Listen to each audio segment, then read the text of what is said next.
하나님 말씀 갈라디아 5장 22절로 24절까지 같이 읽겠습니다. 오직 성령의 열매는 사랑과 희락과 화평과 오래 참음과 자비와 양상과 충성과 온유와 절제니 이 같은 것을 금지할 법이 없느니라. 그리스도 예수의 사람들은 육체와 함께 그 정과 욕심을 십자가에 못 박았느니라. 아멘. 우리는 이 사순절 기간을 통해서 정말 예수님의 마음을, 예수님의 성품을 더 닮아가는 데 힘쓰시기를 바랍니다.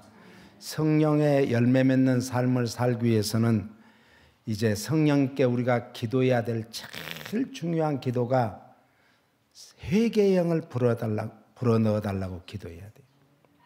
회개가 없이는 부흥이 없고, 회개가 없이는 성령의 열매 맺는 삶을 살 수 없고, 회개가 없이는 예수님을 닮아갈 수 없고, 회개가 없이는 예수님의 제자가 될 수 없습니다. 그러므로 우리는 요엘서의 말씀과 같이 옷을 찢지 말고 마음을 찢어야 된다고 했습니다. 이 가슴을 찢는다는 것은 통해 자복을 말합니다. 통해와 자복이란 고린도후서 7장 1절에 이렇게 말씀합니다. 그런즉 사랑하는 자들아, 이 약속을 가진 우리가 하나님을 두려워하는 가운데서 거룩함을 온전히 이루어 육과 영의 온갖 더러운 것에서 자신을 깨끗게 하자. 오늘 주님께서는 우리에게 약속을 하는데, 하나님을 두려워하는 가운데 이게 경외예요. 경외하는 마음이에요. 하나님을 두렵고 떨리는 마음이 하나님 앞에서 경외하는 마음. 거기에 거룩함, 거룩이라는 것은 깨끗함을 말해요. 정결함을 말해요. 성결함을 말해요. 온전히 이루어 육과 영의 온갖 더러운 것에서 자신을 깨끗게 하자. 통해 자복은 자신을 깨끗게 하는 거예요. 이 하나님 나라가 어디에 있는가? 여기 있다 저기 있다가 아니라 우리 마음 속에 있는 거예요. 우리 마음이 깨끗해지면 우리가 하나님 나라가 우리 심령에 임합니다. 그 임하게 되면은 누가 우리와 함께 하시는가? 성령님이 우리와 함께 하시죠. 임마누엘의 은혜와 축복을 받게 될 줄로 믿습니다. 그래서 9절로 11절은요. 내가 지금 기뻐함은 너희로 근심하게 한 까닭이 아니요 도리어 너희가 근심함으로 회개함에 이른 까닭이라. 너희가 하나님의 뜻대로 근심하게 된 것은 우리에게서 아무 해도 받지 않게 하려 함이라. 하나님의 뜻대로 하는 근심은 후회할 것이 없는 구원에 이르게 하는 회개를 이루는 것이요 세상 근심은 사망을 이루는 것이니라. 보라, 하나님의 뜻대로 하게 한 이 근심이 너희로 얼마나 간절하게 하며, 얼마나 변명하게 하며, 얼마나 분하게 하며, 얼마나 두렵게 하며, 얼마나 사모하게 하며, 얼마나 열심 있게 하며, 얼마나 벌하게 하였는가. 너희가 저 일에 대하여 1절 너희 자신의 깨끗함을 나타내었느니라. 이 말씀은 육과 영, 그러니까 인간의 내면과 외면을 가르치는 말이죠. 몸과 마음은 하나다. 그러니까 이 영지주의 이단들은 영은 거룩하고 깨끗한 것이고 육은 악하니까 육은 함부로 해도 된다. 그런데 여기 말씀에 뭐라 했어요? 영과 육은 하나예요. 그러니까 우리가 육을 잘 다스릴 줄 아는 사람이 영적인 사람이고, 영을 잘 다스리는 사람이 영적인 사람이에요. 그러니까 우리 육이 보통 것이 아니에요. 그래서 우리 육을 잘 다스릴 줄 아는 그런 성도들만이 영적인 사람인 줄 믿으시기 바랍니다. 이 한쪽이 더러워지면, 육이 더러워지면 영까지도 그것이 영향을 미쳐요. 항아리, 물 항아리가 있는데 지금 물이 더러워지면은 그 항아리가 더럽고, 항아리가 더러우면 물도 더러워지는 거예요. 하나라는 거예요. 그래서 한쪽이 더러우면 다른 쪽도 더럽혀진다라는 것이죠. 그래서 위로부터 각양 좋은 것들이 다 위로부터 내리는데 우리는 늘 훈련을 해야 돼요. 땅의 것을 닫으면 위의 것이 열려요. 그런데 위의 것이 닫으면 땅으로부터 온갖 더러운 것, 정말 온갖 소욕들이, 육의 악한 것들이 다 올라오게 돼 있어. 의인은 없나니 하나도 없어요. 다 자기들이 잘났다고 하지만 그 내면을 보면은 주님이 보실 때는 어디를 감찰하신다? 우리 마음, 중심, 심령을 감찰하시는 주님이 보실 때는 겉과 속이 다르면은 안 된다는 거예요. 그래서 우리가 삶과, 세상의 삶과, 예수 믿는 사람들은, 성도들은 세상의 삶과 우리의 신앙이 일치돼야 된다는 거예요. 일치돼야 돼. 삶 따로 신앙 따로 이러니까 안 된다는 거죠. 삶과 신앙이 하나 될 때 주님이 우리를 이끌고 인도해 주시고 역사해 주시는 거예요. 지금 켄터키의 에즈베리 대학교에서 그 대학교의 부흥이 다시 한번 있기 위해서 중국인 한 목사님이 기도를 했어요. 그 대학을 안 다녀요. 나이가 많아요. 밖에서 자기 집에서 에즈베리 대학을 향해서 매일 기도하는 거예요. 그랬더니 에즈베리 대학교에서 매주일에 두세 번씩 이렇게 채플 시간이 있어요. 예배 시간이 있는데 지금까지 그렇게 계속 해온 거예요. 그런데 여느 날 2월 8일인가요? 그 수요일에 예배를 드리고 그 교수 목사님은 가셨어요. 그리고 학생들이 다 나갔어요. 소수의 학생들이 모여서 찬송하고 울면서 불면서 기도하고 회개의 영이 터지기 시작했어요. 그랬더니 아니 집에 갈 줄을 모르는 거예요. 집에 갈 줄을. 그 다음 날도 계속 이어졌는데 2월 24일까지만 해라 그러고 총장이 발표를 했어요. 참 저는 가슴이 아팠어요. 저도 그들이 예배 드릴 때 같이 이제 이렇게 동영상을 켜놓고 같이 예배 드리면서 찬양도 부르고 그랬거든요. 그랬는데 미국의 각 대학교 학생들이 와가지고 자기네들이 찬양팀이 오고 예배팀이 오고 해서 같이 예배 드리고 같이 거기서 막 놀라운 역사가 일어난 거예요. 그런데 17세부터 25세까지를 G세대라고 그래, Z라고 그러죠. Z세대라고 그러는데 그 세대만 모여라 그러는데 아니 저 워싱턴 장로교회 저 유흥열 목사님도 오시고 뭐 사방에서 목사님들이 한국 목사님들도 가서 그걸 구경한 거예요. 이거는 보통 역사가 아니다. 그런데 그걸 2월 24일까지 뚝 끝쳐버렸어요. 그런데 놀라운 것은 에즈베리 대학교에서 일어났던 놀라운 회개 부흥운동이 지금 다른 대학에서 일어나고 있습니다. 오늘 우리 교회가 LA에서 다시 한번 일어나기를 예수님 이름으로 축복합니다. 말씀과 기도와 예배로 오늘 우리는 일어나야 돼요. 그러므로 크리스찬들이 거룩함이다. 거룩함. 이 거룩함이라는 것은 아까도 얘기했지만 정결함, 성결함, 깨끗함 이런 뜻이에요. 우리가 이 사순절 기간 동안에 정결하고 깨끗하고 거룩하게 사셔야 될 줄로 믿습니다. 그래서 온전히 우리가 영과 육이 다 같이 세상의 온갖 부정한 것부터 떠나서 자기 자신을 지키기 위해서 뭘 해야 돼요?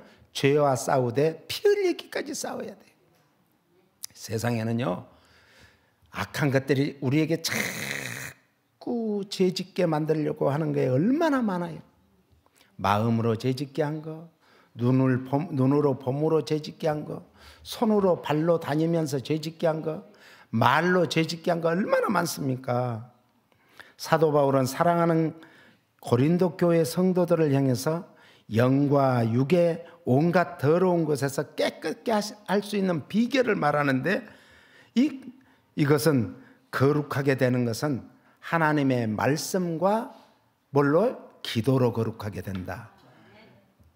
디모데전서 4장 4절 5절을 봅니다. 같이요. 하나님의 지으신 모든 것이 선함에 감사함으로 받으면 버릴 것이 없나니. 하나님이 지은 모든 세상의 것은 뭐 한다고요?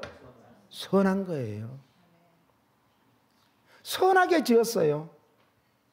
옆 사람에게 당신이 참으로 선하게 지음받은 분이십니다. 아멘. 선하게 지음받았어. 그런데 그 선하게 지음받은 것이 무엇을 계속해야 그 선하게 쓰임받는가? 같이요. 하나님의 말씀과 기도로 거룩하여 지민이라. 하나님의 말씀과 기도로 거룩하게 되는 거예요. 그래서 우리가 매일 말씀을 우리가 읽고 듣고 사모해야 되고, 기도로 하는데 나의 구할 것만 기도하는 게 아니라 뭘 기도해야 돼요? 성령님을 구해야 돼. 성령님을 구해야 돼. 성령님은 정결한 영, 깨끗한 영, 성결한 영이니까 성령님이 우리 안에 오면 우리는 더러워지라게도 더러워질 수가 없어. 깨끗해지는 거예요. 할렐루야. 하나님께서 창조하신 근본적인 모든 것이 선함을 강조하죠. 그래서 선과 악이 같이 있을 수가 없다는 거예요. 진실과 거짓이 같이 있을 수가 없어요. 진실하신 영은 성령 하나님이고 거짓의 영은 마귀라고 했어요. 깨끗함과 더러움이 어찌 같이 있을 수 있겠어요? 그런데 이렇게 우리가 구별된 삶을 산다는 것은 어떻게 해야 되는가? 하나님의 말씀에 기준이 있어요. 기준이 있어야 뭐가 이거 깨끗하고 이건 더러운 것이고 이건 거짓이고 진실인 걸 알죠.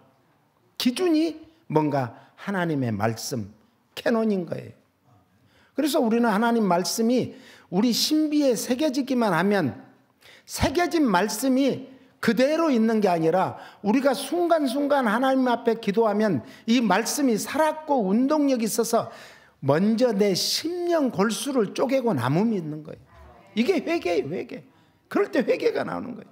그 다음에 이 말씀을 내가 선포할 때 전하는 자나 듣는 자가 다 같이 놀라운 성령의 능력을 힘있게 될 줄로 믿습니다. 그래서 더러운 것은 따랐어요. 더러운 것은 창조물 자체에 있는 것이 아니라 타락한 인간의 나의 죄성에 있다. 우리의 죄성에 있다는 거예요. 그러므로 우리는 예수님의 마음을 품고 살아야 죄성을 이길 수 있는 힘을, 능력을 누가 줘요? 성령님께서 주시는 거예요. 그래서 우리가 계속 빌립보서 2장 5절 말씀을 지금 읽는데 같이요. 너희 안에 이 마음을 품으라. 곧 그리스도 예수의 마음이니.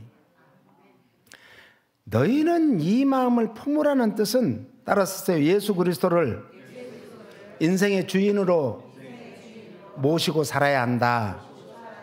예수 그리스도를 중심으로 모든 가치관, 인생관이 결정되어져야 한다. 예수 그리스도의 성품을 닮아가야 된다. 항상 예수 그리스도의 구속의 은혜를 생각하고 감사하며 기도하고 말씀 중심으로 살아야 된다. 이런 뜻이에요. 이런 뜻. 이렇게 살기 원하십니까? 그렇다면 성령님의 역사가 있는 체험이 있기를 예수님 이름으로 축원합니다. 성령을 부어달라고 그래서 기도해야 돼요. 사모해야 돼요.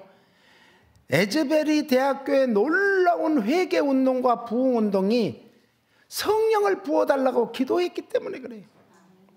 성령께 회개의 영을 부어달라고 기도로 몸부림쳐야 돼요.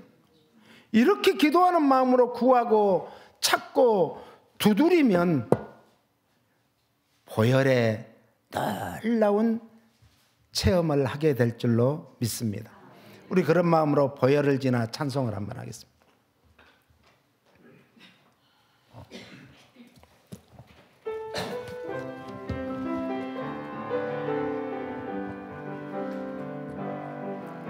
보혈을 지나 하나님 품으로, 보혈을 지나 아버지 품으로, 보혈을 지나 하나님 품으로 한 걸음씩 나가네. 존귀한 주 보혈이 내 영을 새롭게 하시네. 새롭게 하시. 존귀한 주 보혈이, 존귀한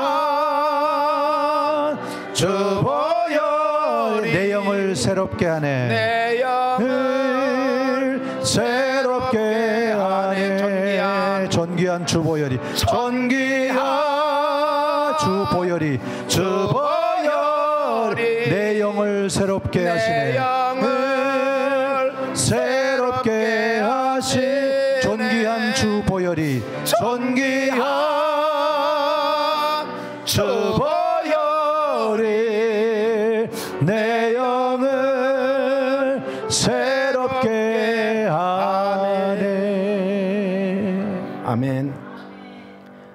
이 보혈을 지나야 예수님의 마음을 붙들고 살게 될 줄로 믿습니다. 예수님의 마음을 품으라, 이 뜻은, 마음이라는 것은 프로네오라고 하는데 전 인격을 뜻하는 거예요. 지적인 인격, 이제 정적인 인격, 감정적인 인격이 다 포함되는 거예요. 지난주에 이제 잠깐 했는데, 지식이라는 것은 영어로 knowledge라고 그러면, knowledge, 머리로 아는 이성적인 지식을 뜻해요. 무엇을 배우거나 경험을 통해서 알아지는 것이죠. 영적인 지식과 그런데 지혜는 하나님의 말씀을 통해서 성령님께서 깨우쳐 주십니다. 깨우쳐 주셔. 그래서 깨닫는 것이 제일 큰 은혜예요. 예? 깨닫는 것보다 더 큰 은혜가 없어요. 깨닫게 되면 사람이 변화가 되는데 깨닫지 못하니까, 예? 이 우리가 깨닫지 못하면 성경은 뭐라고 말하냐? 이성일은 짐승같이 된다는 거예요. 사람이 아니라는 거예요. 하나님 말씀을 들을 때 방망이 같은 말씀, 불 같은 말씀이 내 심령에 정말 새겨지는, 심령에 막 내리쳐지는, 태워지는, 이 가시던 뿔이 태워지고 길가가 완전히 뒤엎어지고 돌박이시 완전히 제거되고, 그래서 옥토가 되어질 때 놀라운 은혜와 축복이 있을 줄로 믿습니다.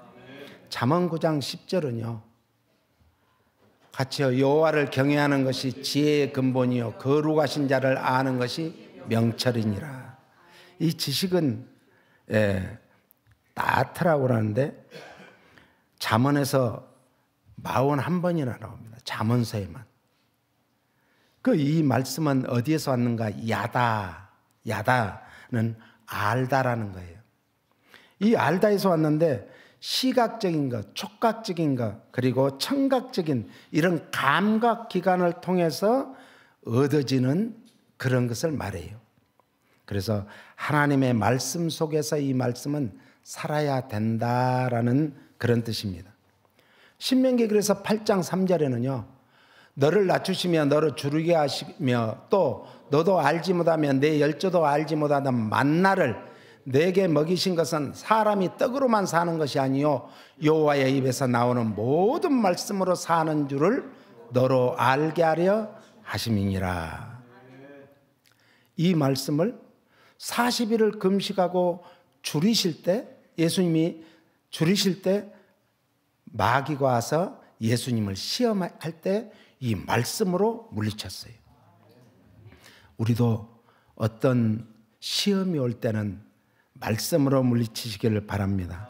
이 만나는 자연적인 소산물이 아니죠. 자연적으로 나오는 게 아니고 하나님이 특별하게 스페셜하게 주신 그 음식물이 만나예요. 그러니까 전혀 사람들이 보지도 못하고 듣지도 못했던 것이 만나였잖아요. 이게 뭘까? 자기 식구대로 먹을 것만 일용할 양식만 가져와라 했는데 어떤 사람은 한 그릇을 더 가지고 왔어. 그걸 이제 남겨놨다가 이제 새참 먹으려고 했는지 모르겠어. 그런데 보니까는 벌레가 바글바글 먹을 수가 없어. 더러워서. 하나님의 말씀에 순종만 하면 모든 것이 합력의 선을 이루는데 순종하지 않으면 이 악한 것들이 와서 우리에게 와서 우리가 뿌려놓은 씨앗을 다 쪼아 먹어버린다니까요. 사람이 모든 말씀으로 사는 줄 이렇게 말씀하죠. 이것은 영적인 생명에만 관계되는 게 아니라 영적으로도 육적으로도 마찬가지예요. 오늘 또 하나님이 주시는 만나의 은혜와 축복을 받으셔서 풍성히 받으셔서 이 땅에서 정말 넉넉한 삶을 사시기를 예수님 이름으로 축원합니다. 매일매일 우리가 만나를 먹어야 돼요. 오늘 우리가 육적으로 살기 위해서는 음식을 먹고 호흡을 해야 살죠. 영적으로는 만나가 뭔가 하나님의 말씀과 기도입니다. 기도는 영적인 호흡이고 육신적인 음식은 영적 음식은 뭐냐? 육신적인 음식은 우리가 밥을 먹어야 살듯이 영적인 음식 하나님의 말씀을 먹어야 되는 거예요. 그래서 매일 새벽에 만나가 내렸듯이 우리도 새벽 예배를 이 사순절 기간 동안에 우리 함께 힘쓰고 있어야 될 줄로 믿습니다. 잠언 1장 7절은요. 여호와를 경외하는 것이 지식의 근본이오늘 미련한 자는 지혜와 훈계를 멸시하느니라. 예. 이 여호와를 경외한다. 경외라는 게 이러하라고 그러는데 인간이 창조주 하나님을 향해서 가지는 거룩한 두려움, 떨림 이런 뜻이에요. 우리는 하나님 앞에서 늘 거룩한 두려움을 가져야 돼요. 이것이 코람데오의 신앙이에요. 하나님 면전에서 내가 산다는 것을 늘 느끼고 믿고 체험하며 살아야 돼요. 하나님은 안 계신 거 눈에 안 보이니까 안 계시는 줄 알고 내 마음대로 살면 그것은 뭐예요? 하나님을 경외하는 거 아니에요. 하나님 앞 면전에서 내가 이 일을 해도 어떻게 해야 될까? 이런 상황에 내가 어떤 걸 선택해야 될까? 무엇을 해야 될까? 이걸 하나님 앞에 구하는 거예요. 오늘 우리가 하나님을 두렵고 떨리는 마음으로 거룩한 삶을 사시기를 바랍니다. 이것이 회개의 삶이에요. 그래서 회개는 매일매일 해야 돼. 일생에 한 번은 정말 내 속이 완전히 뒤집어지는 그런 회개가 있어야 돼요. 그 다음에는 뭐예요? 매일매일 손과 발을 씻듯이 씻어야 된다는 거예요. 헌신과 사랑과 감사의 삶이 되기를 예수님 이름으로 축원합니다. 예, 우리는 감사는요 최고봉의 신앙이에요. 감사만 끊어지지 않으면 우리의 신앙은 아주 최고봉을 걷고 있는 거예요. 그런데 감사가 끊어지면 우리는 뭐 해야 돼요? 소스라치게 놀라야 돼. 깜짝 놀라야 돼. 그래가지고 내가 왜 내 마음에 감사가 없지? 내 마음에 왜 기쁨이 없지? 내 마음에 기도가 없지? 놀라야 돼요. 그래서 어디서부터 떨어졌는가를 생각하고 그걸 찾기 위해서 몸부림쳐야 돼요. 한 문화를 잃어버렸는데 온 집안을 다 뒤집어서 그걸 찾잖아요. 아니 10개 중에 한 개 없으면 9개로 살지. 그러면 안 된다는 거예요. 그 한 개를 잃은 것은 다 잃은 거예요.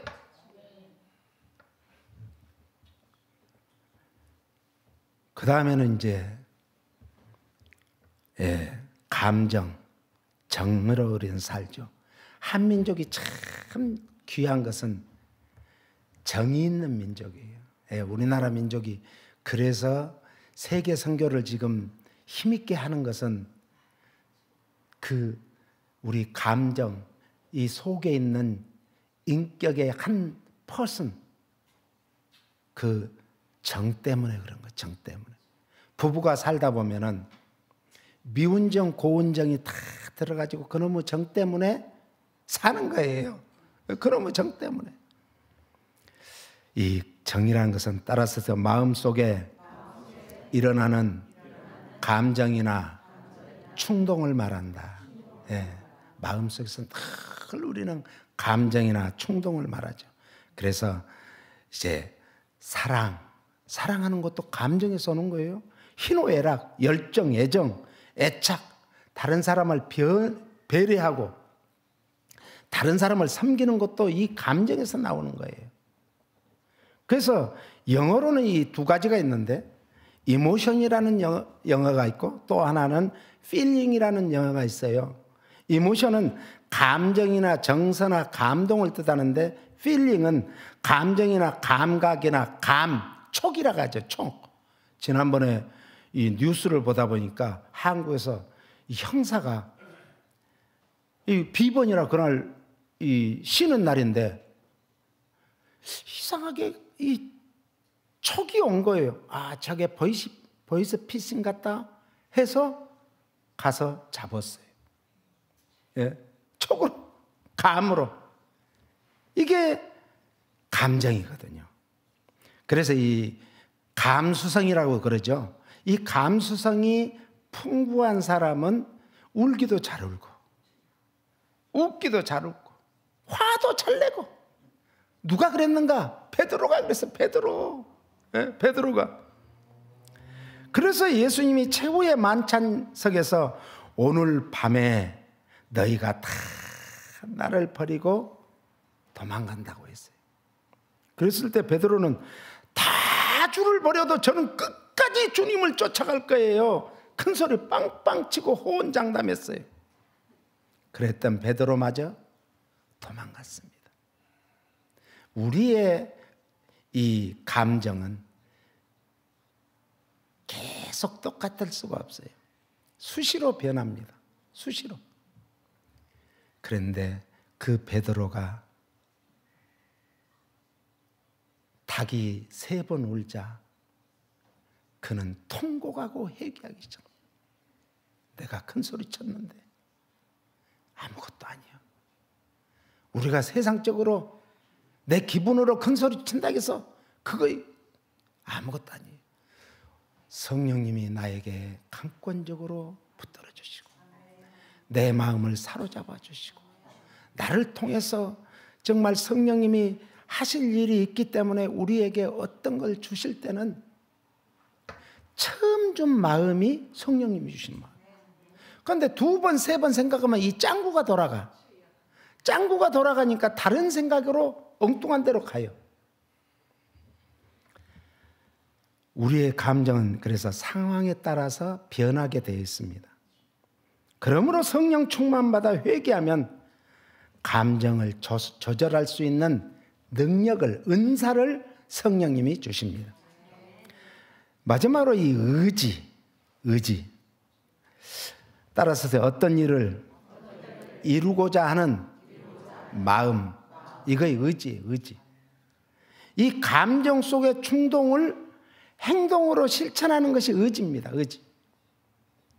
영어로는 will이라고 그래요. will. 의지, 유언, 마음, 결의, 유명, 의지의 힘, 이런 뜻이 돼요. 오늘 우리는 우리의 뜻대로 살기를 원합니까? 하나님의 뜻대로 살기를 원합니까? 우리의 뜻대로 죽기를 원하십니까? 하나님의 뜻대로 죽기를 원하십니까?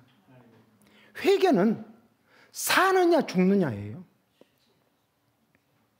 회개하면 내가 죽겠습니다 이거예요. 나는 죽겠습니다. 그런데 이제 내가 산 것이 아니요 내 안에 예수 그리스도께서 사신 것이라. 이제 내가 육체 가운데 사는 것은 나를 위하여 자기 몸을 버리신 하나님의 아들을 믿는 믿음 안에서 사는 거예요. 할렐루야. 살기를 원하십니까? 그러면 잘 죽기를 위해서 준비해서 사시기를 바랍니다. 살고자 하는 자는 죽고 죽고자 하는 산다고 주님은 말씀하셨습니다. 마태복음 16장 24절은 이렇게 말합니다. 이에 예수께서 제자들에게 이르시되 아무든지 나를 따라오려거든 자기를 부인하고 자기 십자가를 지고 나를 좇을 것이니라. 예수님께서는 제자의 도 앞에서 제자들이 어떻게 살아야 될 것인가, 이게 도예요. 도는 하나님의 말씀이에요. 제자들의 잘못된 메시아 왕국에 대한 것을 깨우쳐 주신 예수님은 하나님 나라가 여기 있다 저기 있다, 아니다, 하나님 나라는 내 마음에 있느니라, 이렇게 말씀하셨어요. 이제 그의 나라와 그의 의를 위한 일꾼으로 일할 제자로서의 삶의 본질을 예수님이 지금 가르쳐 주시는 거예요. 예수님께서는 자신을 따르는 모든 성도들에게 분명히 종말론적 축복이 주어질 것을 강조해요. 마지막 때가 되면 이제 두 가지 부흥이 있습니다. 영적인 부흥과 인본주의 부흥이 있습니다. 오늘 우리 교회는 영적인 부흥이 있기를 바랍니다. 에즈버리 대학교에 일어났던 그 놀라운 영적인 역사가 우리 교회, 우리 심령들에게 있기를 예수님 이름으로 축원합니다. 오늘 우리는 장차 예수 그리스도와 함께 영광을 누리기 위해서 그래서 현재의 고난을 함께 받아야 됨을 가르쳐주고 있습니다. 로마서 8장 17절은요, 자녀이면 또한 후사, 곧 하나님의 후사요 그리스도와 함께한 후사니 우리가 그와 함께 영광을 받기 위하여 고난도 함께 받아야 될 것이니라. 후사라는 것은 상속자를 말해요. 하나님의 자녀는 성령님과 교제하며 성령님의 인도함을 받는 사람을 하나님의 자녀라 그래요. 그러니까 세상에 어떤 것을 쫓아가고 따라가고 인도함을 받는 것은 그건 하나님의 자녀 아니에요. 그래서 하나님의 자녀는 성령의 열매 맺는 삶을 살지 말아라 그래도 살게 돼 있어요. 팥을 심었는데 반드시 팥이 나오게 돼 있어요. 콩을 심었는데 콩이 나오게 돼 있어요. 심는 대로 거두는 것이 하나님의 법칙이에요. 성령님의 인도함을 받으면 자연스럽게 성령의 열매 맺는 9가지 열매 맺는 삶을 살게 될 줄로 믿습니다. 그래서 로마서 8장 14절에 무릇 하나님의 영으로 인도함을 받은 그들은 곧 하나님의 아들이라. 우리는 하나님의 자녀들이에요. 하나님의 영으로 인도함을 받는 사람들이에요. 그러므로 하나님의 자녀는 그리스도 예수 안에 있는 자를 뜻합니다. 로마서 8장 1, 2절을 읽겠습니다. 그러므로 이제 그리스도 예수 안에 있는 자에게는 결코 정죄함이 없나니 이는 그리스도 예수 안에 있는 생명의 성령의 법이 죄와 사망의 법에서 너를 뭐했다? 해방시켰어. 그래서 우리는 참 자유를 얻게 됐어요. 너 자유 얻었네, 나 자유 얻었네, 우리 자유 얻었네. 우리 모두는 자유함을 얻었어요. 진정한 이 자유함 속에서 여러분들은 날마다 기쁘게 살아가시기를 바랍니다. 자유는 기쁨이거든요. 그러니까 우리가 기쁘게 살아야 돼요.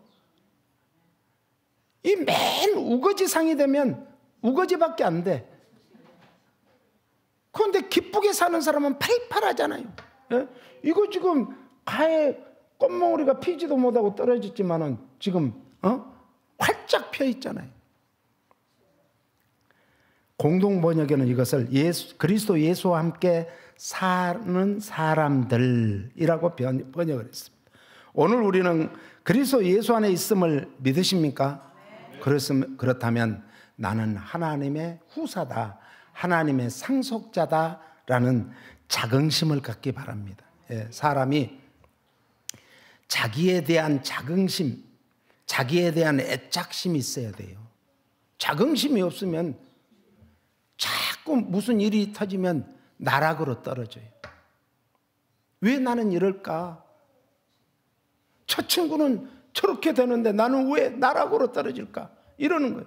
그런데 우리는 당당히 어디 앞에 서든지 나는 하나님의 자녀라는 자긍심을 가지면 누가 뭐라든, 옆 사람이 정말 나는 티코를 타고 갔어도 롤스로이스를 타고 온 사람 앞에서도 당당한 거예요.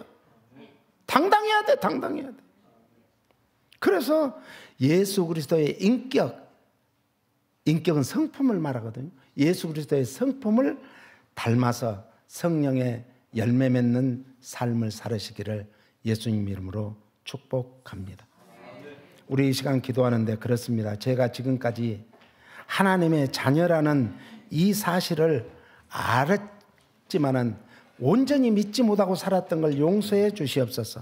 이제라도 정말 하나님의 자녀답게 예수님의 성품을 닮아, 예수님의 인격을 닮아 성령의 열매 맺는 삶을 살게 해달라고 주님 한번 부른 다음에 기도합니다. 주여, 할렐루야. 주님 감사합니다. 오늘 또 저희들을 불러서 주님 앞에 아버지 하나님 정말 회개하라, 천국이 가까웠다는 주님의 음성을 듣는 시간이 되게 하여 주시고, 우리도 하나님의 자녀로 아버지 하나님 이 땅에서 예수님의 성품을 닮아가고 예수님의 인격을 닮아가고 예수님의 아버지 하나님 발자취를 쫓아가는 예수님의 아버지 하나님 정말 하나님의 자녀로서의 부족함이 없도록 아버지 하나님 저희들을 인도해 주시고, 하늘의 상속자로, 하늘의 후사로 아버지 하나님 저희들을 불러 뽑았고 인쳐주시고 택하여 싸우니 구별된 삶을 살게 하셔서 오직 성령의 풍성한 열매 맺는 삶을 살게 하여 주시옵소서. 그래서 사랑과 희락과 화평과 오래 참음과 자비와 양성과 충성과 온유와 절제의 삶을 살게 하여 주시옵소서. 예수님 이름으로 축복하고 기도합니다. 아멘.